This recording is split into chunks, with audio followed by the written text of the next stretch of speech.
Hi guys, mag-vlog muna tayo sandali. Dahil hindi pa ako tinawag sa work, so nagkaroon ako ng opportunity to share something. Guys, na-notice ko lang, yung mga clients ko, hindi ko nababanggitin ko anong race because bad yun. Respect sa lahat ng race. Kasi hindi lang naman ibang lahi ang merong potok. Meron din sa ating mga Pilipino, kaya wag na nating banggitin kung ano yun. Basta, ang importante is yung mga ideas, how to approach your client nicely without hurting their feelings. So, mapababae man guys, or lalaki, ang gaganda ng mga suot nila, mga branded lahat in fairness. Pero, guys, ang baho ng putok.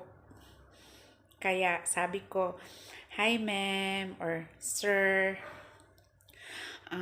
I think your deodorant is expired already. So I just want you to know that I have something to share that really helpful and very effective for our hygiene. So sabi ko, just buy this pharmacy or Watson.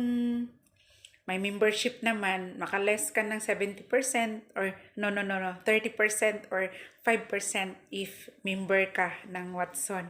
So, what is 75 ringgit?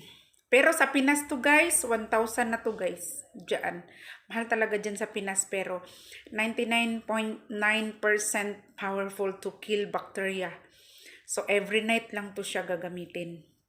So sabi ko, try this ma'am. Try this sir. This one is really effective and can help you to have more confidence for your armpit. So napapasalamat sila guys. Sabi niya, wow, this one is very good ah.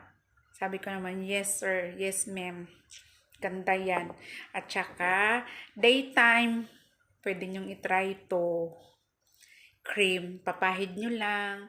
Mabango siya guys. Affordable siya. Disclaimer ha.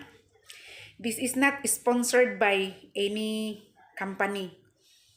Testimony ko lang to guys kasi nakakairita talaga guys. To be honest, 3 hours yung client na kukuha ng time sa'yo tapos malalasing ka sa amoy.